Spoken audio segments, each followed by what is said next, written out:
up a dive. Feel the vibe, get ready to ignite.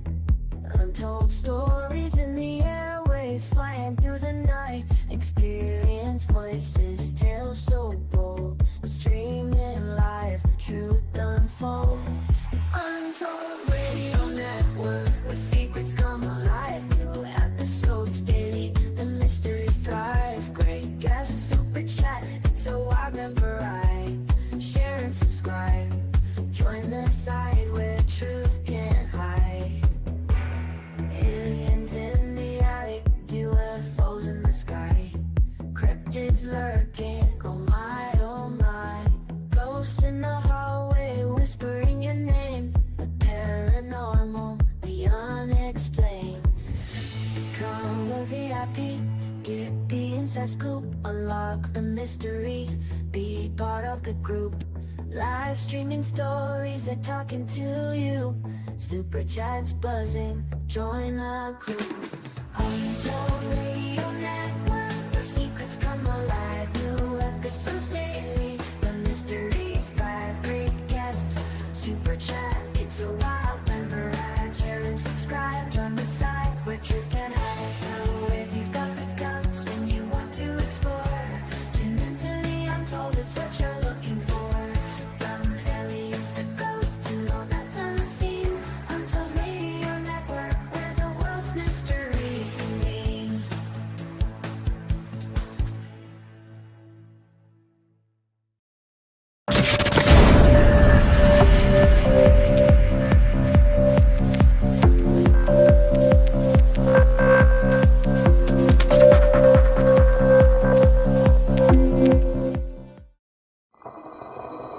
The paranormal, UFOs, monsters, mysteries. You're listening to Talking Weird.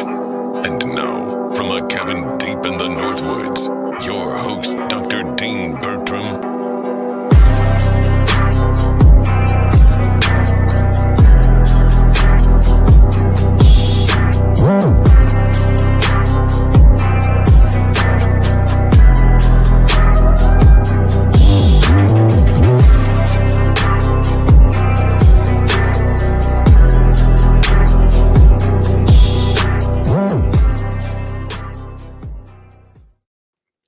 Good evening, all my fellow weirdos and weirdettes. Welcome to Talking Weird on the Untold Radio Network. I'm your host, Dean Bertram, and whether you're watching live at Tuesday, 9 p.m. on X or Facebook or YouTube, or watching when sometime after that date where it's archived, or maybe you're listening to the show, which drops every Wednesday on all podcast platforms, welcome. I'm glad that you're going to spend the next hour of your life with me, or I sure hope you are. It has been hot in the Northwoods here up in Wisconsin, and I know it's been hot around an awful lot of the country. I hope you're doing your best to stay cool, and I hope you're not being impacted by the fires in Canada. I know even here we're being mildly impacted, incredible smoky haze, but take care of yourself. Enjoy the summer, which is just blasting by.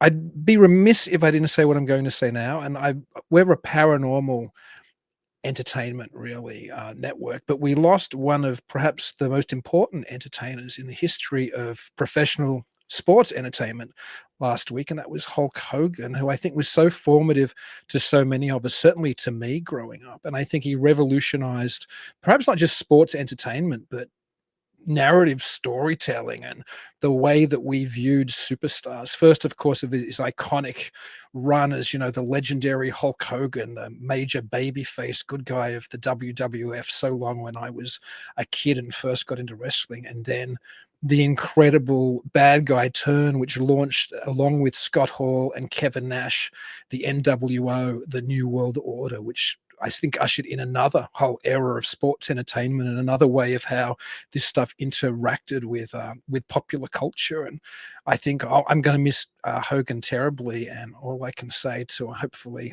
any other fans out there listening is NWO for life. And with that said, I should get into somebody I'm super excited is joining me today. He's one of my favorite people in the entire cryptid paranormal documentary space. He's been on the show before. He's an incredibly talented filmmaker. So he's a documentarian as well as being an outdoorsman and an avid researcher who's constantly searching for the unknown.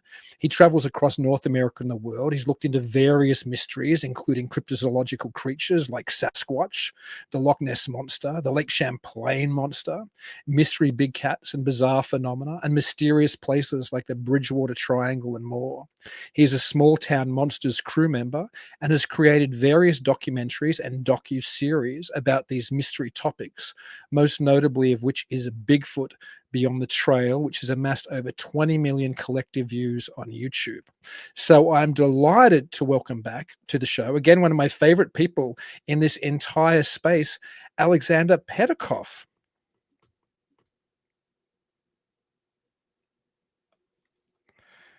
I can't hear you, Alex. Are you perhaps I was muted, rookie mistake. I did that before when you first came Yeah, on. I had to do it. Okay. Well, seriously appreciate you having me on, man. Really appreciate the kind words as well. And just glad to be back. And I will not hit that mute button again, I promise. And I do it all. I mean, I do this all the time. I'm constantly muting myself when I'm coughing or something and forgetting to unmute. I did it especially for the first year or so. Yeah. My guest or my co-host back then would always be saying like, unmute. You're muted, Dean. I'd be like, oh. And it's still... I think because when I was backstage, I had my AC on and I just muted it, just even though it doesn't affect the sound, and of course forgot to turn it back on. But anyway, here we are. So it's all good now. But I hope you're doing well, man. Man, I hope you are too. I mean, you're doing well as far as your, incredible influence on, cryptozoological filmmaking. The amount of hits your stuff gets on YouTube is freaking phenomenal. It's great, so I understand why, but it's still phenomenal nonetheless. That's cool. I'm glad people enjoy watching sometimes me rambling, sometimes my adventures, my misadventures. Just it's fun. I do a variety of different series. I think the last time I was on your show, I was probably only doing Beyond the Trail and maybe another show, but since then I've started Strange Places as well as the Appalachian Bigfoot Files. So, it's cool. I'm glad people enjoy it. I see a lot of the comments and a lot of the messages I get from folks that they seem to like it. So that's cool by me. I don't mind, of course, but I like bringing people along for the journey. That's also part of it. It's a big part of it. Well, I think you do a very good job with bringing people along. Just have to give a quick shout out to Flat Rockland, who's actually my guest next week. He's a longtime viewer of the show, and he's somebody with all kinds of interesting tales to tell who lives in the Maury Island area, which interestingly is one of the places I visited to shoot my current feature documentary, The Man Who Invented Flying Saucers. But one of the reasons I'm so interested in your Jersey Devil documentary, which is what we'll be talking about tonight, is I didn't get to the Pine Barrens, but I did have a short film last year at the Jersey Devil Film Festival, which was in Asbury Park. So I've heard about that festival. For the Jersey Devil. Maybe we'll jump off with that one. I think we'll talk about some of your other work, but I loved it. It's so great. I don't know if you want to. I'm guessing most people have a vague idea of what the Jersey Devil is, but maybe you could give a little bit of an overview about where it's located, what the Pine Barrens are like, what the Devil is for those people who aren't familiar with the story. Yeah, absolutely. And I'm not an expert by any means. There's certainly people that are more knowledgeable about the lore and the legend of the Jersey Devil, but I'll do my best. So basically, from my knowledge, it's a story that originated in an area called the Pine Barrens, which is this fairly unique environment in kind of southern coastal New Jersey. People think of New Jersey, they usually think of Newark, just outside of New York City, very urban, no woods, maybe Atlantic City. And actually the Pine Barrens is it's like almost a sugar sand type environment with a lot of pine, like very ancient pines, and it looks like a kind of very primordial place, but it's very flat. I mean, it's completely, in terms of elevation, there's barely anything, right? So in my film, you could see some of the visuals, from the drone looking into the forest, and there's just nothing but trees as far as you can see. So it's this pretty interesting habitat. It's kind of this bastion of wilderness in the middle of a very populated area. You've got New York City on one side, Atlantic City, and then Philadelphia kind of to the northwest of it. So it's really surrounded by a lot of people. And New Jersey is one of the most densely populated states in the U.S. So, there's not a lot of space, I guess you could say, but then the Pine Barrens is over 1 million acres. various protected land, like state forests and state parks and that sort of thing. So it has an area that's, because of the way it is, it's this kind of remote place. I mean, it's not Alaska remote, right? That's totally different story, but it is remote enough for that part of the country, and it has this kind of mysterious feel and allure to it. There's a lot of legends that have originated out of that area, and probably the most famous one, of course, is that of the Jersey Devil, which is this.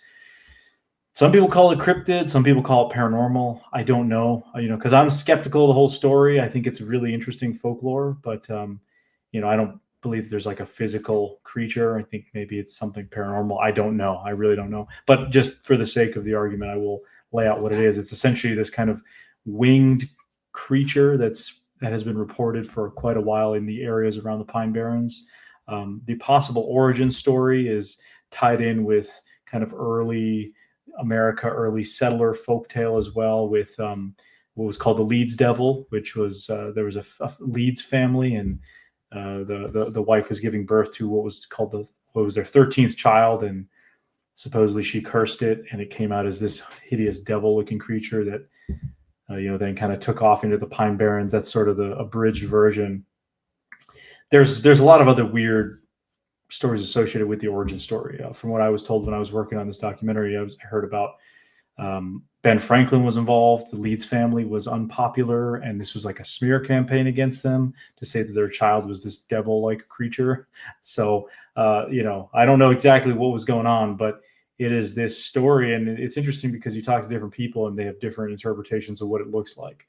Some people, it's kind of this winged-looking cryptid thing. To others, it's almost like it has like a horse face, wings and flying is kind of present, horse hooves, that sort of thing, kind of an amalgamation of different animals put together. So yeah, it has a lot of prominence, of course, in the Pine Barrens. It's sort of I guess you want to call it the patron of the Pine Barrens. It's kind of the area it's known for. And again, people believe it's a cryptid. Some people think it's more supernatural. Others, it's just an interesting kind of truly American style of folklore, that originated in that area, that has connections to early, like I said, Ben Franklin possibly, and other parts of the story. And I'm probably doing a terrible job of explaining this, but that's the sort of origins. And there have been supposedly flaps of sightings of this thing over the years, up until the modern day, supposedly. Now, some of the researchers I talked to believe that they're a little bit more skeptical of that sort of stuff in the modern era, or even that it exists. And I would have to say fall in that category. I think it's just a really cool kind of folkloric tale. I don't know how it originated. There's a lot of weird theories, but one of my favorite shows ever covered it in one of the first episodes of The X-Files, a classic show from the 1990s. Many people in this space will, of course, be familiar with The X-Files. And I think it was the third or fourth episode of season 1. They did a Pine Barrens Jersey Devil episode. And they almost took like a Bigfoot approach to it, where they made it into actually a feral human, that it was a group of feral humans living out in this Pine Barrens environment, preying on homeless people. And, that's one of the only episodes where there's a few Bigfoot references in the entire X-Files show. So I always had that kind of episode in my mind, especially when I was working on this video. As well as the show The Sopranos, another really great show that is just awesome. One of my favorites. And they have one of the best episodes of the whole show actually takes place in the Pine Barrens, where these two mobsters get lost out there. There's no Jersey Devil. I think it's kind of alluded, but there's nothing, to allude to, the Jersey Devil. It's kind of in the background, but it's a very funny and comedic kind of dark humor episode. So those, two of my favorite shows dealt with the Pine Barrens, and that was my first trip to the Pine Barrens. So that's kind of the origin story a little bit onto the Pine Barrens and the Jersey Devil itself. It's a great overview, and I'd love to go out there. Like I said, when I was there, my girlfriend and I were there at the Jersey Devil Film Festival, and I really wanted to get out to the Pine Barrens, but it's not really close to where the festival is at all. So it's like, maybe one day I'll twist your arm into taking me. I mean, I'm no expert, but there's plenty of, that was my first time ever actually going to the Pine Barrens. New Jersey has this reputation that it's kind of no offense to anybody who's in New Jersey, but kind of has like a reputation. It's kind of like the armpit of America. Because again, you drive through parts of New Jersey the northern part, especially like on the outside of New York City, is like all this industrial wasteland. Speaking of Sopranos, a lot of the episodes took place in that area because that's where those mobsters were from, and they're like dumping industrial waste in all these places. So that's what people think of as New Jersey, but in reality, you go down to the Pine Barrens, it's a beautiful place. I mean, don't get me wrong, creepy at night because your mind is racing, thinking, oh, what's going on out here? But it is a beautiful, beautiful location. And again, from what I was told, it was a very unique habitat environment-wise. It's something that you might find much further south in like parts of South Carolina and some of those areas, but it just happens to be, pretty far north for being New Jersey. Horace Smith has a great question I'll throw to in a minute. I was about to make a similar point, but I'll ask his question. But I will just make the point, and then I'll ask his question that I really appreciate in your filmmaking, that you're very objective in your telling of when you're suspicious of the reality of something. Like in this film, this isn't any spoilers because it doesn't show anything that happens, but it's some of your narrative. It's like initially you're, as you said, you're suspicious that the Jersey Devil story might just be, some type of legend. But the other point that you make is that it being so landlocked there, you're even suspicious of some of the tales about Bigfoot sightings. And we'll get to both of those in a minute. But let's just throw to Horace Smith's question. Horace Smith is a good friend of the show. He's been a guest on the show. He's also the Professor Emeritus of Astronomy and Physics at Michigan State University. Oh, very cool. His questions are always very insightful. And he says, how does Alexander balance the exciting stories with the sometimes less exciting skeptical side when he makes a video? No, it's a great question. I personally just kind of go with my gut, how I feel about something. If I think something's a little too good to be true, I will probably say that, I'll say this first. My Beyond the Trail series and Strange Places, I have myself on camera. So a lot of times it'll be me out in the field and I will explain how I feel about something. So in a case like this episode in Strange Places, what was cool was we're out in the woods and we spent a couple of days there in the Pine Barrens. And that's when I would just kind of pick up a camera and do these little monologues where I'm explaining how I feel about this or that story. And I talked about, this area being so landlocked, I find it hard to believe there's Bigfoot stories, but at the same time, there's people telling credible stories. I always try to just balance it out. I give my personal opinion, but I also want to have other people who do research these areas. So this is my first trip there. I'm not going to claim to be some expert and, I can't make those assumptions, but I can feature people who do research those areas and kind of just let them speak their mind. I think what I try to do in some of my videos is keep interviews longer. A lot of times, especially you see on TV or, other mediums where an interview will be cut. I mean, you're talking about, it can take you a half an hour to film an interview, and this will be cut down into a very short 2-3 minute segment, really. And I think that's just a shame. I try to keep as much of an interview in as possible if it's relevant to what's being discussed. I'm usually doing like half an hour interviews anyway with people. So I try to get big, long chunks of what they're trying to get out into the video. That's kind of how I like to present the facts. And if, hey, you don't have to believe any of it. A lot of times you will hear me literally on screen, as I mentioned, talking about how I feel about it, but you don't have to listen to me. You can listen to the other people featured in the video and make up your own mind. And ultimately, I just hope you go do your own investigation or research into these topics. I mean, don't take my word for it. I'm just, featuring an area that I think is really interesting, like the Pine Barrens. And that's what's so great about this series, Strange Places, is it kind of it features locations that I find weird or intriguing for a variety of reasons. These are usually places that have some sort of enduring myths like the Jersey Devil. Combine that with Sasquatch stuff, with weird abandoned locations. There's just a lot going on. And those are the kind of areas that I like to feature in Strange Places because I think they have a lot of subject matter there. So, I've talked to people who don't believe any of the paranormal stuff, but, are just into like the abandoned stuff, right? So I guess there's something for everybody there, but I just kind of try to lay everything out and, again, let people ultimately make up their own mind. Can't hear you. I think you're muted now. Rookie mistakes everywhere. Joe Fox, who's a regular, he's probably one of the longest viewers of this show. He asks you, Alex, are you from Jersey? I know the answer, but I'll let you answer. I am not, thankfully. Just kidding again. No shade, any Jersey people. I'm from New Hampshire, another state named after a former English territory, I guess, or Jersey and Hampshire. So I'm from New Hampshire, so a little bit further north than New Jersey. But sometimes people confuse it, and it's kind of unfortunate because New Hampshire is a lot better of a state. But again, I'm not being very objective right now, but there you go.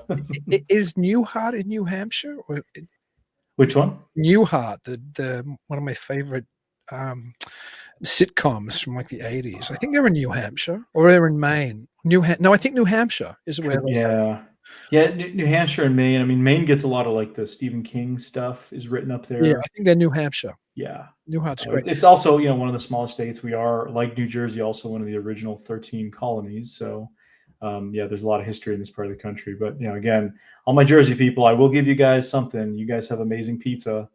That New York style, New Jersey style pizza is really good. So I'm a pizza guy. So, yeah.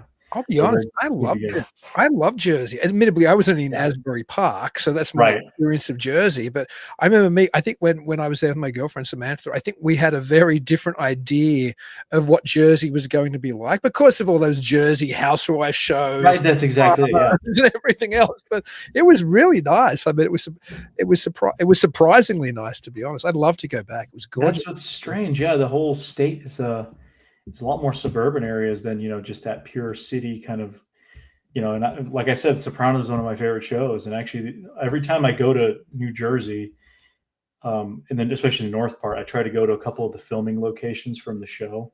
So I will go and I will take pictures in front of the house of one of the mobsters, or this is the pizza place where he was at, or it was in the intro. I have like a whole collage on my phone of photos from some of these Sopranos locations. But yeah, I mean, I actually did another video in New Jersey back in February, which was for my Appalachian Bigfoot Files series, which covers the whole Appalachian mountain range. And you have a section that goes through New Jersey, High Point State Park into New York State. And you're an hour outside of New York City. And there's Bigfoot sightings along those ridges and those mountains. There's bear, there's deer, lots of other wildlife. And there's been multiple Bigfoot sightings. I mean, High Point State Park in northern New Jersey, which is actually on the Pennsylvania border, has the creature called the big red eye that some park ranger named back in the 70s after repeated encounters in that park.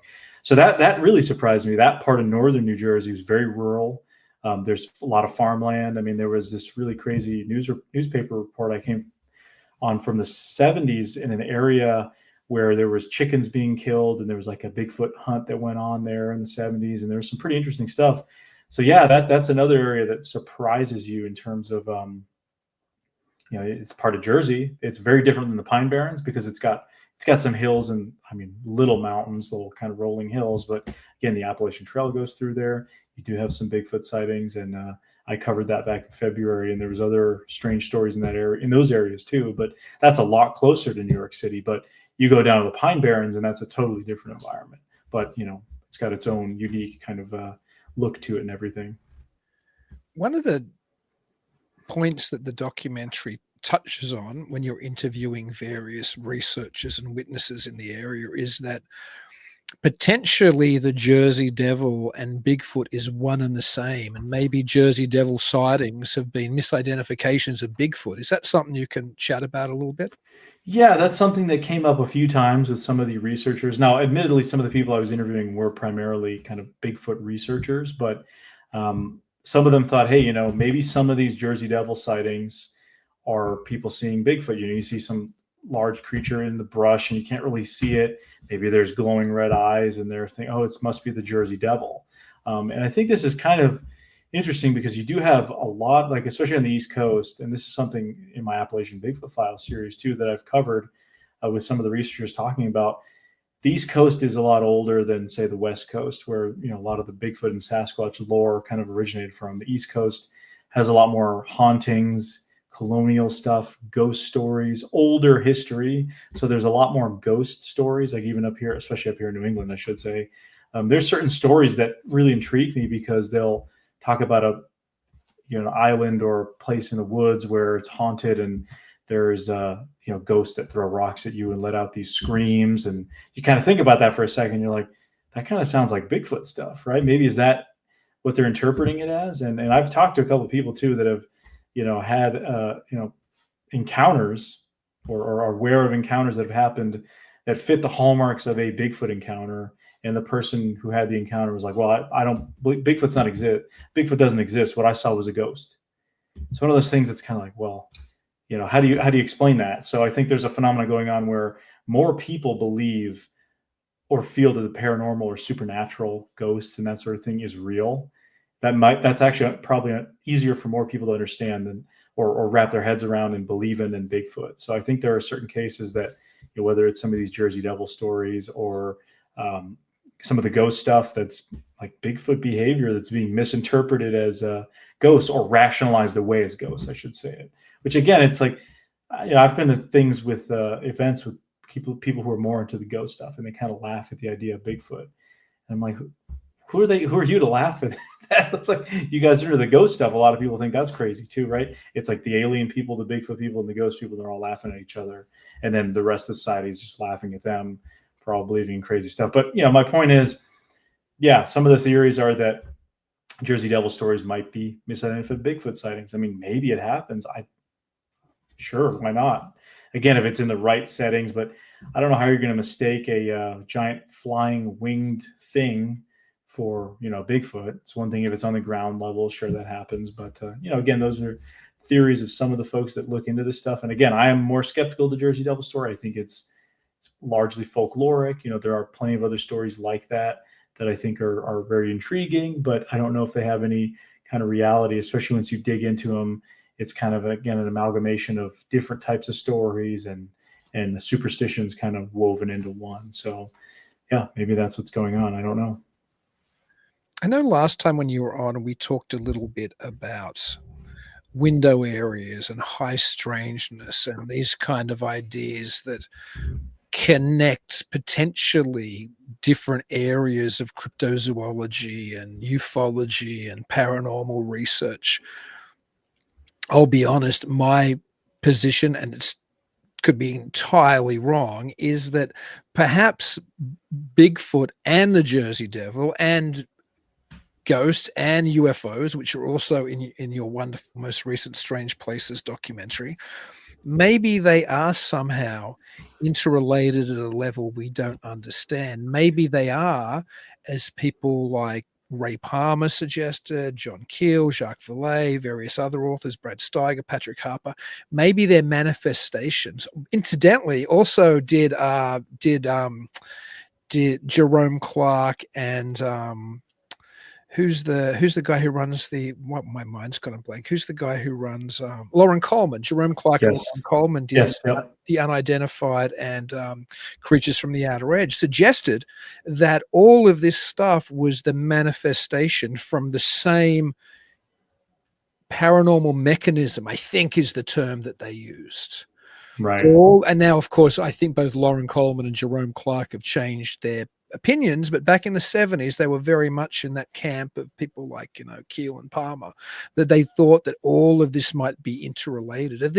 Has this, I know last time you were still probably dividing them more, which is fine because none of us know there's no experts here, but since we spoke over a year ago, have any of your experiences led you to potentially think these things are more interrelated than you thought they were before? Or? Maybe. It's a good question, and I'll kind of I'll go off a little bit, but I'll tell you, like Lauren Coleman, for example, he's the one who coined the term the Bridgewater Triangle, which is this area in southeastern Massachusetts. A lot of weird stuff there, crazy murders and true crime stuff going on, as well as really interesting Bigfoot sightings, really weird other creatures and lights in the sky, and very credible encounters that have happened over the years. But the area almost has like an urban legend status to it now. So Lauren had actually coined the term Bridgewater Triangle. And then you got the Bennington Triangle over in Vermont, which Joe Citro, another author who covered all sorts of stuff, coined southern Vermont. And I'm actually working on a video about the Bennington Triangle. And then there's also the Ossipee Triangle in New Hampshire, which coincidentally I'm also working on a video on. And I've done previous videos on the Bridgewater Triangle. But yeah, I mean, this whole window area, flap area thing, see, I don't know if it really, how should I put this? I don't know if necessarily it's what I believe in it, but there is certain aspects that are undeniable to these places. Whether you believe in anything paranormal or not, they do take upon their own, they manifest their own energy of some kind. People go to these areas, and even if it's all in our heads, and again, it's an urban legend thing, people are seeking and going to these areas because they've created this kind of reputation. Now, I knew plenty of people like the late great Paul Eno, friend of mine, who used to delve a lot into the flap area stuff, and was investigating a property in Pennsylvania where I even got the chance to go out and had some strange stuff happen at. But whether or not these things are related, I still don't know. I mean, it does seem interesting, though, because you have places like some of these alleged flap areas where you have multiple things going on at once. Whereas then you'll have areas like in the Pacific Northwest or Alaska that I've been to where there seems to be just Bigfoot stuff going on. There isn't really anything else unusual. So I don't know what to make of that. I mean, I still do lean towards, maybe in certain areas, if Bigfoot is out there, it's some kind of relict hominid. I don't know. Again, I could be totally wrong about that. Absolutely. But maybe there are even, like you're talking about areas that, have these different kind of manifestations. Maybe that's something totally separate. I've heard all kinds of interesting theories about, the interactions between these things. Maybe, people see orbs and Sasquatch together. Is that maybe just a curiosity thing? Because if you see a deer and an orb together, do you assume the deer is paranormal, or is it because you've got two strange things going on? A friend of mine from Pennsylvania, Matt Arner, who's a great researcher from the state of Pennsylvania, he's in law enforcement, and he had told me a theory when we were filming some Appalachian Bigfoot file stuff about Pennsylvania that the natives would talk about, these deer and these bucks with their antlers would try to capture these balls of light, kind of harness them in their antlers. Wow. Yeah, it was a really kind of interesting story that came up in a conversation, and it's in one of the Appalachian Bigfoot Files episodes. I can't remember which one. It might be the Suskin Screamer, if you look that one up, which is a Pennsylvania kind of lore about this screaming creature. But there were theories that there was some kind of interaction between these deer and these balls of light. So maybe that's he brought up the theory. Well, what if the Sasquatch is just trying to capture this thing too? Maybe it's a form of fun. Are they connected? Again, I don't know. I mean, there seems to be these areas where more of this stuff happens, like a Bridgewater Triangle. There's maybe two things going on. It's either there is more things going on in one place, or because the area has such a reputation, there's more of a spotlight in an area like that, whereas maybe somewhere else there might not necessarily be, right? So, if something goes on in the Bridgewater Triangle, it's going to be attributed to being part of the triangle, whereas if it just goes in some random patch of woods, it was just a UFO sighting, or it was just a Bigfoot sighting. There's nobody drawing the lines to connect them together. I don't know. Again, it's all very interesting, and like the Bennington Triangle, as I mentioned, I'm working on a video on that, and the Osprey Triangle, and they all have these kind of hallmark instances where you have Bigfoot sightings that are very intriguing, and then other things going on in abandoned ghost towns, scene of some great tragedy, conflict, like the Bridgewater Triangle, some of the really first wars between settlers and the natives, the Wampanoag and others. So it seems like almost areas where there's been a lot of kind of strange, I don't want to say not atmospheric, but like either geological conditions or great tragedies have happened there. I mean, the Bennington Triangle in Vermont, there's entire communities that are now ghost towns that are in this wilderness area that used to be inhabited. Whereas the Osprey Triangle in New Hampshire is centered basically on this perfectly circular mountain range that's considered to be this ancient volcano. So I don't know if that has anything to do with it. I mean, talk about, strange places. I've also covered the Brown Mountain Lights down in North Carolina, which some people theorize it's totally normal. It's just maybe some weird geological thing.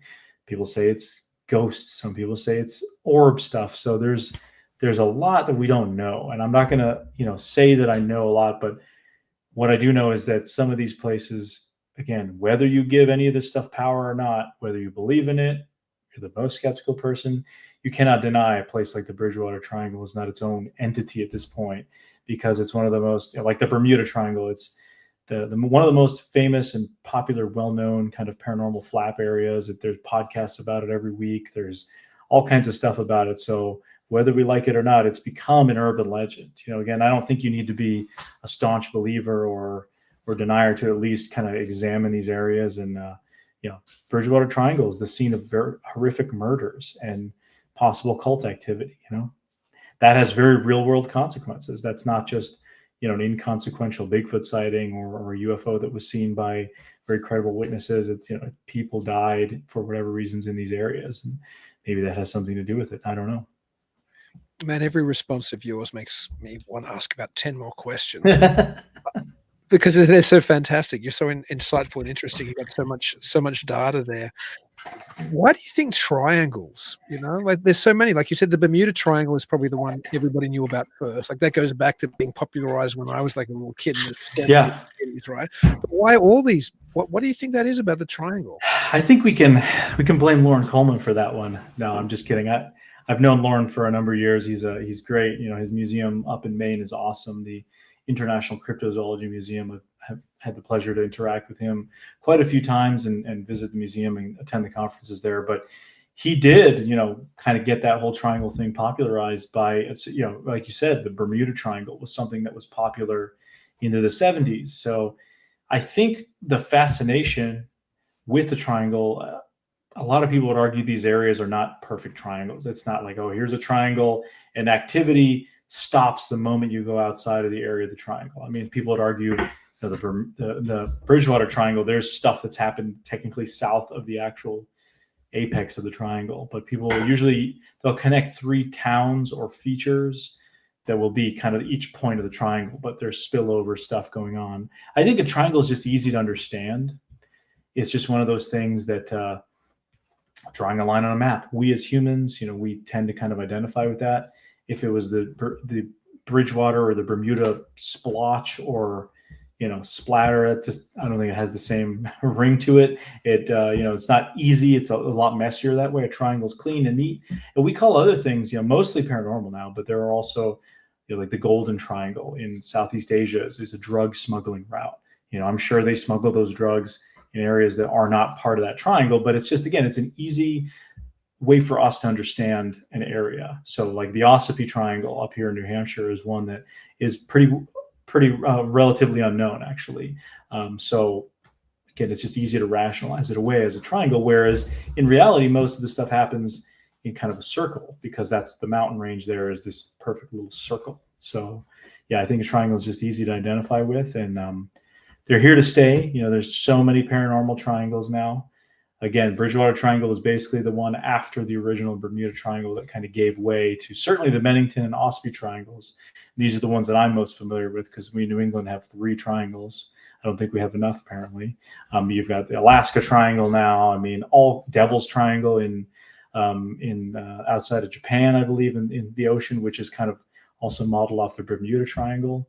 And from what I understand, the Bermuda Triangle was basically also, they just drew lines on a map and said it falls in this area, and that's from the island of Bermuda to I think somewhere in the Bahamas and maybe the coast of Florida, and that's kind of like considered to be the triangle. So it's usually the same with all these triangles. That's great. I never heard anybody use the example of the Golden Triangle or other triangles that we make, but it does put into perspective that as humans we want to find patterns in things, or where there isn't a precise pattern, we want a precise pattern, because it makes it easy to talk about and easy to think about when you do it like that. So that makes total sense. Totally unrelated, but something else you talked about, which I really wanted to hit, was you spoke before about an incident where a Bigfoot killed chickens. And in my limited, I'll get you to talk about it, but in my limited, because I'm not a cryptozoological guy at all. I mean, I guess UFOs are probably my wheelhouse, and then American cultural history. But there seem to be a lot of, like, Bigfoot seem to be killing more pet rabbits and dogs and chickens and back in the 70s, like back when Coleman and Clark wrote those books, and other people, John Keel and other people, were just pushing all this very strange material out. There seem to be more examples of Bigfoot doing this stuff. Is this so you can talk about a little bit more if you want to about the case you mentioned, but is this something you bump into currently as well? Like, is this stuff still going on, or does it seem to be something that was locked more in the past? It's interesting. Actually, I kind of made, not the mistake, but Well, I did actually. I said chickens. This incident in New Jersey actually involved rabbits. So I found a newspaper article that I was just checking now, and it was rabbits. It was a rabbit killing incident, and it led to an autopsy of the rabbits. And it was in this kind of rural area. I actually have the newspaper clipping here. Let me see if I can read off that real quick. Let's see. Oh, well, I can't find it now, but yeah, Bigfoot in Jersey kills farm rabbits. And I can't, the text is too small in here, but basically it was this incident in I think it was 1976 or around then, where there's this kind of craze. These people were swear up and down that this thing was killing rabbits and twisting their necks. And there's an autopsy done, and they believed it was done by hands. And yeah, there does seem to be instances like that, but I've heard, believe it or not, modern stories of Bigfoot killing stuff. A friend of mine, researcher up here in New Hampshire, has a pretty harrowing story of a woman claiming she saw her dog get taken off in the woods and killed by one of these things while hiking a pretty remote mountain area. She called the authorities, and they just said it was probably a bear. And she obviously was pretty upset because it had killed her dog. Obviously, I can't say what happened. I wasn't there. Neither was my friend, but he talked to this woman, took the report. There's another story I heard, I think also from the 80s. Well, actually, yeah, I guess that's a little more an older story too, but there are others, there's other stories, people being seen Bigfoot taking hogs, taking other animals, deer. I don't know if there's really, to my knowledge, stories that are, more so in the older ages, in the older reports, more violent. I think there's been a pretty consistent pattern of those. They're pretty rare in general, though. They're not like the norm. You encounter certain types of animal that exhibit certain behaviors that are pretty consistent, right? Well, whereas this seems it's a pretty rare kind of story. I mean, I heard a story from Louisiana just from a few years ago when I was down there in this area near the Honey Island Swamp, of this guy losing his dogs and something bringing the head of the dog back and leaving it in the yard. And this is an area where he had some kind of encounters, and this was pretty recent. So there does seem to be a lot of dog encounters that are negative. And then I see people say, oh, well, these things hate dogs. And I hear other people say, well, no, they love dogs. So I don't think anybody really knows, but you can have some scary moments if you're out there hiking and you have your dog with you, and all of a sudden there's some kind of incident with whatever animal. I mean, you run into a bear or a moose or a deer, it can be pretty frightening. So imagine something that's not supposed to exist suddenly coming out and taking your dog. I mean, you're probably going to think you're crazy, but at the same time, you probably knew what you saw, or what you experienced. So, yeah, that was an interesting case, that Jersey. If you look it up, you can search like a New Jersey rabbit killing Bigfoot incident or something like that, and it'll come up. You'll get some hits on that. Again, it's one of those kind of prolific stories, and supposedly near the farm where it happened was where Lou Dobbs, who was I guess he was a commentator on Fox. I think he was like a bit more of a business guy. I never really watched his stuff, but he apparently had bought the property that this Bigfoot incident had happened on. Yeah, and he not because of that, just happened to be an area that was far enough outside of New York City. And one of the researchers I was with, I believe they told me that someone on air or at one point asked him about this incident. And he said, oh, I have no idea, but it just happened to be the property that was formerly owned by somebody else that he had bought. So that's kind of a fun connection there. Imagine getting that property. This is the chicken Bigfoot. This is where Bigfoot. There was an autopsy. Yeah, it's a very, very wild incident. Very interesting. Called Wolf Pit Road. That's the area where it happened in Wantage, New Jersey. If you want to look that up, Bigfoot killing chickens. I'm sure you can find it. Or chickens. I keep saying chickens. Rabbits. Bigfoot killing rabbits, New Jersey. Yeah. It's interesting because I think that in some states, I think there's laws where you've got to disclose if a murder's happened on the property. Yeah, I wonder if we need to have like a cryptid disclosure, ghost disclosure policy. There was a ghost encounter on this in this barn. Yeah, you have to put that in there. Makes you wonder. Yeah, because I've heard the stories of people moving into places and having stuff happen, and they're like, "Well, I didn't really expect that." I've even heard of people buying places that have a known alleged history. I mean, that was going on with that Conjuring house, from right. And people were lining up to try to buy that. There's been other places. I've even heard of properties out west where allegedly Bigfoots lived, and people would try to buy, these areas and experience some kind of activity. So, hey, I mean, if find the right buyer, I guess, I'm sure there's plenty of people willing to do something like that, but There's makes you wonder. there's all kinds of Airbnb possibilities. I do think that some Yeah, people do buy these because, in fact, I don't say I think I know that some people acquire these kind of properties, and then they're particularly haunted ones, like ghosty paranormal right. ones, and then paranormal teams will want to come in and investigate, with all their equipment and Yeah, everything else, and they'll go, okay, it's I don't know, $500 a night or something. So there can be a financial benefit in yeah. acquiring one of these joints. They do that, I think, with the Lizzie Borden house in Fall River, Massachusetts, which is right outside of.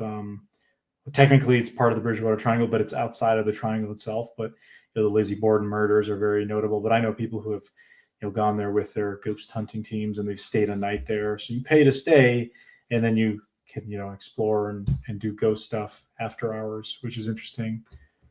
But then again, you get instances where people will buy a place and just stuff starts happening, whether they like it or not. Like my friend up in Alaska with, codename Area A, the property he's got with all the activity that's been featured in some of my Alaska videos. He wanted none of that. He just wanted a place to build a cabin and go fishing and hunting. That's it. He didn't want to get rocks thrown at him. He didn't want to have weird sounds and people seeing large things moving in the trees. That was not at all on his agenda. And, he doesn't want that kind of, he never wanted that kind of thing. So there's plenty of stories like that too. So I don't know if there's a rhyme or reason to it necessarily. I never thought, because I'm I'm conscious of the paranormal houses. I don't know if anybody out there is Airbnb cryptid houses or having like a website. Like a lot of these famous haunted houses have websites. Yeah. Where is there a cryptid property? Come, Bigfoot will attack you. And there's got to be. I know there's a few, Bigfoot themed Airbnbs. I think I want to say I don't know, it's Charlie Raymond or one. I think in Kentucky. I don't know, maybe it was an Airbnb. It was like a little hotel kind of thing. But there's been definitely, I think, a few places where people make it the theme. I'm sure if you go to Loch Ness or something, there's probably a Nessie themed hotel or a Nessie themed Airbnb, and that's fun. That's a cool concept. You know what? I would love to go to Loch Ness. We had a question from Flat Rockland, who again is a guest on the show next week. So for Flat Rockland friends and fans, tune into Talking Weird same time next week. He says, those are some fun videos, Alex. And he Thank asked you. the question, any more info on the handprint on the back of the cabin? Nope. Doug Hychek would be one to know, perhaps. He has the samples, and it'll be part of Legend Meets Science too, from what I understand. So I know as much as you guys. That was 2022. So yeah, that was about 3 years ago that we sent the samples in. So as you guys know, that project is not out yet. So hopefully something interesting will be there. But yeah, we had the samples collected by Larry Beans Baxter, a retired cop buddy of mine, and he did all the forensic stuff and put it together and sent it off. Had multiple swabs and samples. So who knows? Hopefully it comes back as something. At least I'd like to just know one way or another. Can you determine it's human or non-human primate? What? I don't know. I just want to know something, right? Any result I think is better than just not knowing, because the not knowing part is almost worse because you don't have a conclusion. But as goes so often with this type of material, we often are left with more questions than we have answers. But with genetic testing, hopefully we can get an answer. Speaking of Legend Meets Science too, from Doug Hychek, who's the head of the Untold Radio Network. You're in that documentary. I saw a poster today somebody had shared saying it's about to be released, and your name was on there, coincidentally, given that you're coming on the show. Yeah, so I didn't film with them, but I again, just I guess from that sample that we submitted. So again, I know there was a lot of other people though, because I know there was testing going on with a lot of the alleged samples. So I'm just excited to see, because I know a lot of the other people that have submitted samples too are great, credible researchers. So it'll be really interesting to see what happens with that. Here's me putting my Fortean hat on, and when I say that, I mean genuinely an acolyte of Charles Fort, somebody who is suspicious of the scientific establishment and indeed the methodologies of science. Do you expect there to be some type of scientific reveal or discovery or evidence coming forward which science uncodes or cracks and actually presents as this is proof that there's a relict hominid or, a great American undiscovered ape living amongst us? Like, do you expect there's going to be some type of scientific reveal, or what's your position on science's interaction with Yeah. Bigfoot community? I mean, I would certainly hope so. I think it would be very interesting to see what happens. I personally, I'm at the point where I would just like to kind of, I'm not entirely sold, but I am pretty certain there's something going on. Some of the experiences I've had, I've never seen anything. I would like, I mean, the thing is, if I get a video tomorrow, right, even if it's a thermal, half the people who see it are going to say it's fake, it's AI. And now with AI, you can't trust anything visual, photo, nothing. It's all out the window. So I think it would be cool. You could prove, hey, this is not fake by going, having it checked by a variety of people and let people tear it apart. That's what you should do with any alleged evidence you have, is let unbiased parties ask tough questions and poke and prod and just to see if it's legit, you'll withstand the scrutiny, right? If it's not, you'll crumble. And that's what happens with a lot of these hoaxers. But when it comes to, if there's like a discovery, I would sure hope so. I don't know if that's going to happen. But I think, I mean, I'm not a scientist. I'm not scientifically trained. I try my best to kind of be a citizen scientist when I can. So if I do find something interesting, at least I can give it to somebody who might have that training, whether they be, former law enforcement. They literally do this for a living, where they collect evidence to try to prove a crime or whatever the case may be. I like to be able to pass off to people who do have those credentials, because I think they have more of an ability to actually research this stuff or determine what it is one way or another. We've had hair samples we found before, get them sent in for microscopic analysis, and they can say that was a lynx. Like, oh man, that was really high up. That was crazy. I guess the cat jumped up and climbed. But, again, you have some sort of conclusion. Will we get one with this? I don't know. I mean, if it is a relict hominid, I would imagine the walls are closing in. I mean, within the next decade, maybe. I don't know. I feel like we've been saying that for a long time, though. And if it is paranormal, then that opens the question of, will we ever be able to get there? Until maybe in 50, 60 years from now, where we are operating in a different way of understanding the world. Because there's things that, are not really necessarily explainable in the moment, right? I mean, but I often look at this in the way that you look back in the past. You try to explain radio technology or Wi-Fi to somebody in the 17 or 1600s, and they'll probably get you killed for being a witch or a wizard. Oh, watch this. I'm going to send a message on this glowing rock, and it's going to go to somebody in Germany instantly. Get out of here. That's total sorcery. That should not exist, right?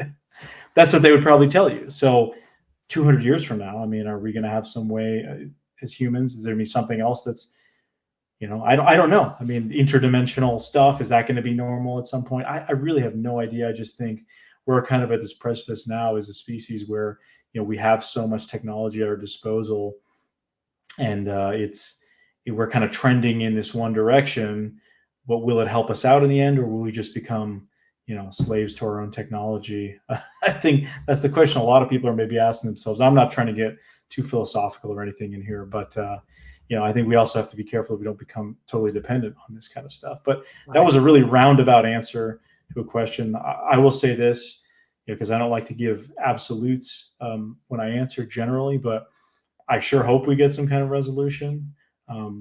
If we don't, then I don't know. I think that'll people who are more into the paranormal side of things will say, see. But then how do you prove that eventually? Do you get to that point? I don't know. I'd like to say I remain hopeful, but again, I could be totally wrong. We could all be totally wrong. It could be something totally different. Absolutely. Or this could all be somehow some weird collective manifestation of giant hairy ape men and other strange phenomena in the woods that for whatever reason we've been seeing for a long time and cannot seem to get to the bottom of. Maybe that's what's going on. I think the open-endedness is what attracts a lot of people to these topics. I think because once you get into it, you think, oh, this will be easy. I'm going to solve this. And then you realize so many people have been in that position before and haven't gotten to that point that you kind of change. You have to change your mindset. You have to adjust your expectations. I've been doing this long enough now where, half the time when I get people messaging me about stuff and, I have this amazing footage or this or that, I temper my expectations. Not to say I don't like getting that kind of stuff, but you can only see it so many times and be like, well, I don't know. It's kind of a Rorschach test.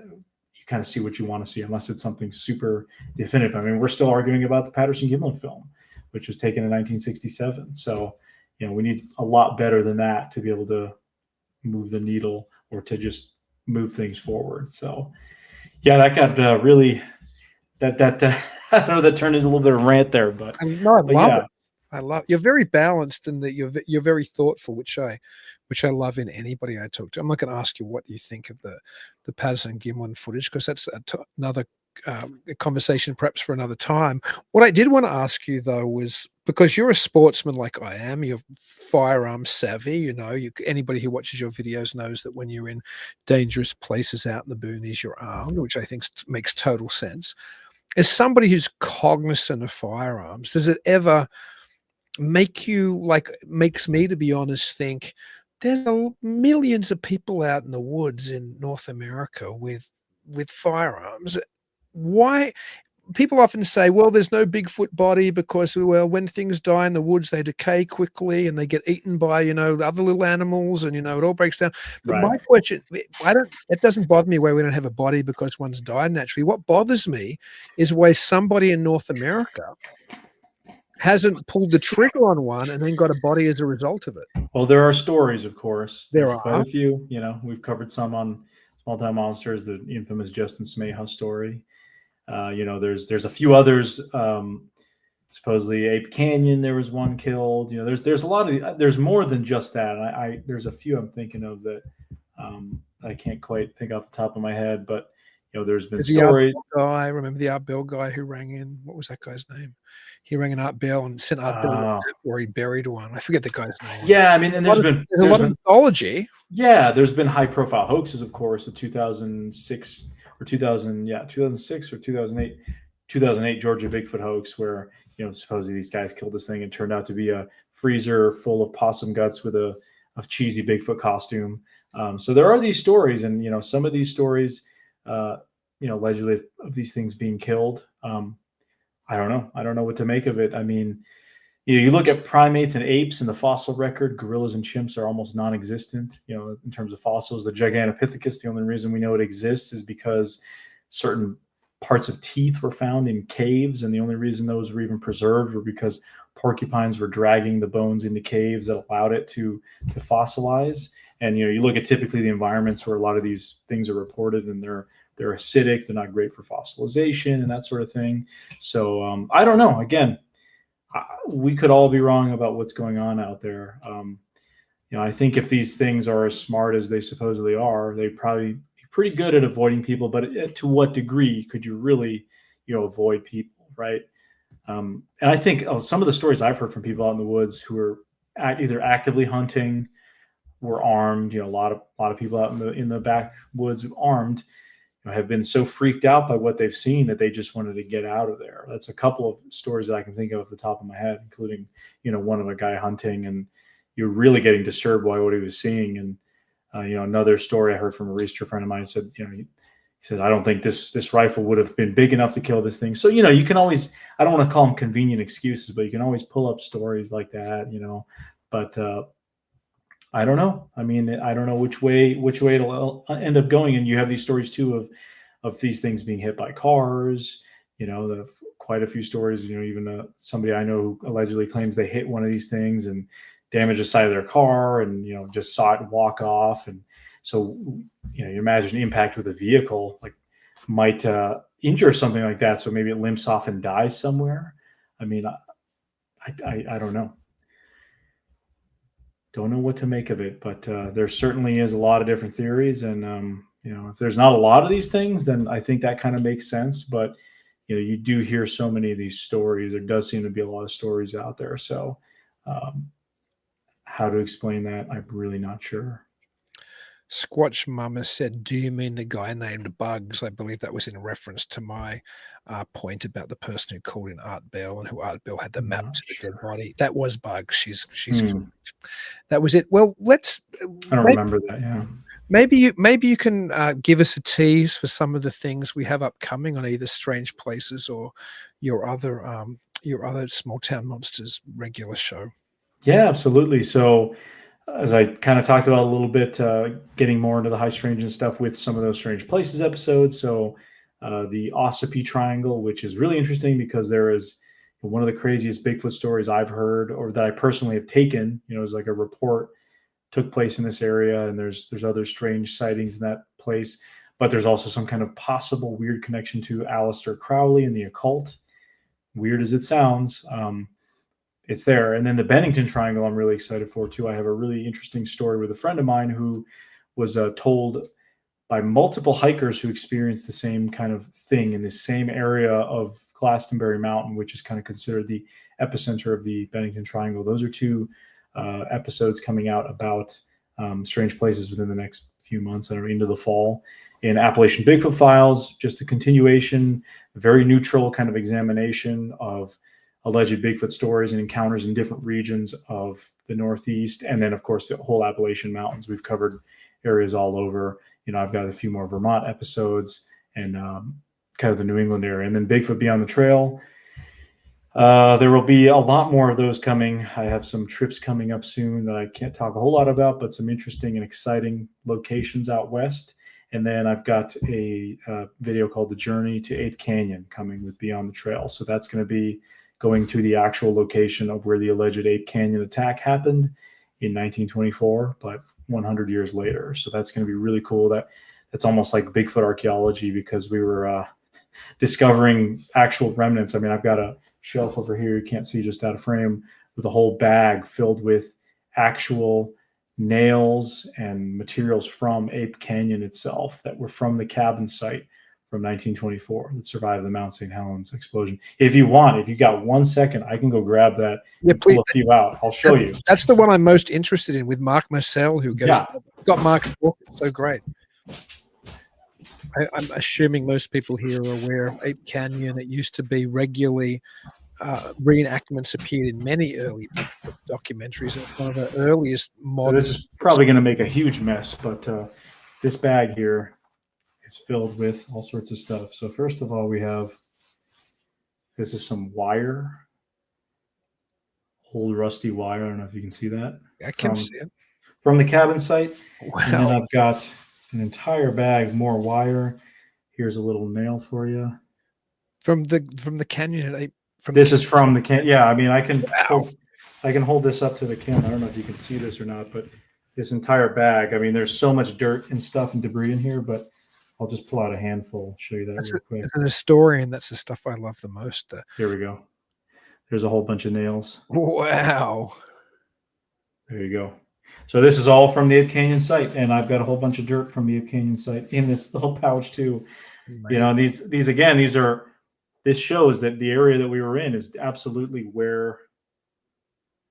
So there's the top. Fantastic. That is where, you know, the Ape Canyon incident, whether or not there was an ape man attack, that's irrelevant. The cabin was a real place. I physically went into the gold mine, the Vander White gold mine. Wow. It absolutely was real. I mean, I went there. I've been to that site, and it's the one side of the mountain that somehow survived the Mount St. Helens explosion. So yeah, that's a fun video. So STM has a film coming out about that, whereas I have when the film just covers the whole story of the rediscovery of the Ape Canyon site by Mark Marcel. He's a fantastic researcher, but I was lucky enough to go on a trek there with Mark Marcel and a whole team. And my video is more of like the physical journey to get into the canyon, rappelling down, and it was quite an adventure. So yeah, again, actually here's a bone too from the Ape Canyon site. This is a deer bone. Gosh. Most likely from some kind of mountain lion kill, but you know, I've got a whole thing of wire. I forgot how much of the stuff I have, all left over. And you know, Mark had over the years had found spoons and forks and shell casings and all kinds of stuff there at the cabin site. There's nothing left. I mean, but Shane Corson of the Olympic Project and I had actually found this one little vein where it looked like that's where maybe one of the walls was, and that's where we were finding all these nails and wire. And it was in this like rotting. It was basically buried in this kind of rotting wood. So it's been there for a long time, for 100 years. It's just amazing. That might be my favorite early Bigfoot story. I mean, it's very early, but it might be one of my favorite Bigfoot stories, period, the Ape Canyon story. There's I'm just looking at the comments. Brown Dwarf in the comments there was saying, I got one of those nails from Alex. Yeah. Actually, I visited him. Well, when I was in Bluff Creek last summer after I went to Ape Canyon, and I had all these nails with me, and I was giving them to all my Bigfooting buddies as souvenirs. Who were there like, you want an Ape Canyon nail? Here's an Ape Canyon nail. It's just a real cool memento of just again, you don't even have to believe in there was a Bigfoot attack there, but it is absolutely. I mean, there was a point where people were saying there was never even a cabin. These miners, it was all a made up story. Mark Marcel was absolutely able to, I don't want to say debunk it, but basically debunk the claim that there was not a cabin. That these guys, we were there with two of the descendants of, it's like their great grandfather or something like that was one of the miners, and they helped rediscover this site too. So again, you can go to my Facebook and check it out. A couple posts back, I've got pictures of going into the mine and looking at the site, all that kind of stuff. So as an aside, I love that the book that Fred Beck released, I think his son helped him do it about. Yeah, I think it was like his son kind of wrote it for him or something like that. And his conclusion was that these things weren't flesh and blood hominids. They were some kind of paranormal entity. So to me, that's fascinating as well, that one of the first Bigfoot stories has this one of the key witness perhaps has this different take, or at least through his son's interpretation. There was a question here for you though, which we'll hit quickly from Can Squatch, which was, how was the hike up to the Ape Canyon site, Alex? So the actual hike up to Ape Canyon is not hard at all. It's a pretty well-known trail where you can just get up over the canyon. It's easier, and it's easier than a lot of the trails here on the East Coast where we just go straight up a mountain. There's it was a nice meandering trail. I mean, people would e-bike up that trail. That's how easy it was. But getting into where the site was, the cabin site is actually further down into the canyon. And that was crazy. Getting down there was, as you'll see in the video, very sketchy to say the least. You're basically hanging onto ropes and almost rappelling down in there. Yeah, the canyon is steep. That's a great comment. The canyon is crazy steep. I mean, one wrong step and you are literally dead at the bottom of the canyon. So it's not the kind of place you want to make mistakes. So we were, being extremely careful and cognizant of all the danger around us. But it just shows the motivation of, oh my God, these guys built this cabin in such a desolate location, and then getting to the mine was even more treacherous from where the cabin site was. And I don't know how much of that was affected by the Mount St. Helens eruption. I'm sure it was covered in some ash and that sort of stuff, but that one side of the mountain is the only side that didn't get turned into a moon landscape like the rest of the mountain did, because the lava flow and everything. That was the one area that there's still these giant old growth trees as you're hiking up to Ape Canyon itself. You've got these giant Douglas fir trees all around you, whereas then you get up certain viewpoints and you look across and it just looks like the moon all along the side of the mountain. So this is the one area that got spared somehow, and that happens to be where the cabin and the mine was, and they were absolutely real places. And nobody can convince me otherwise, because I've literally been there and seen it. You can argue there wasn't a Bigfoot attack, sure, but there was definitely a cabin, and these guys, for whatever reason, they spent years up there. It's not like they made this story up at the beginning of their mining career to keep people off. Oh, there's apes, don't go up here, it's dangerous. This was literally at the end. They had already extracted, and the amount that they extracted was not known of gold, but it was from what newspapers reported, it was a good amount. So they definitely got pretty wealthy off of the findings in that gold mine. And for whatever reason, they had this incident happen toward the end of their mining days. It wasn't, again, like a story that they used to discourage people from going there, as maybe some would rationalize. Gosh, I'm envious that you got to go there. Oh, it was crazy. It was like, it's like one of those Bigfooting, just pilgrimage sites. It's one of those places that's it's like Bluff Creek, where the Patterson-Gimlin film was taken. That one's a little bit easier to get to. You drive in, you hike in. This is like, man, please don't try to do this. You can die. I went with people who are very good at what they do, and Mark Marcel is a professional land surveyor. That's like his day job. He knows how to get in and out of these places, and we had all the safety equipment and everything, so we were equipped. But do not try this at home. And not trying to be a gatekeeper or anything. I'm just saying, I have to throw that disclaimer out there. Yeah, I think there, and what's the Ruby Creek is my other, but we can talk about that's a cool one. Yeah, up in British Columbia. They're my two favorite early Bigfoot. That's a great story. Yeah, that's a great location. But so, where do people get a hold of I mean, I'll have links in the show notes, but for those people who might not go to the show notes, how do people get a hold of what you're doing, and how do they see your future films as well as the films we've talked about tonight? Yeah, I mean, the easiest place, honestly, is my website, Petakov Media. That's Petakov media.com. I post links to all of my stuff there. You could also look up Small Town Monsters, but we have a lot of videos. I'm not the only one who makes videos at Small Town Monsters. So, we may have, I might have one video come out and then there's 3 other videos by either Seth or other people involved with STM putting out series. So it can become a little confusing, but I post my stuff directly to my website if you're curious about any of the stuff we've talked to here, and it's kind of broken down by section and series and that sort of stuff. So yeah, either my website or just look up Small Town Monsters and you'll find some of my work inevitably, and a lot of other cool work, I should say, too, because there's a lot of other stuff being covered by STM. Well, I love Small Town Monsters, and I particularly love your stuff. It's always Thank you. I appreciate it. so fantastic, my friend. Thank you so much for coming on Talking Weird tonight again. It was great to have you here. Thanks again for having me on, Dean. It's been awesome, and anytime, man. This was fun. Man, we got to get you back to talk about Ape Canyon, and when that one drops, we'll do a full Ape Canyon episode. Cool. And until I get to talk to you again, Alex, and until I get to talk to everybody else out there, which will be same weird time, same weird network next week, please keep it weird.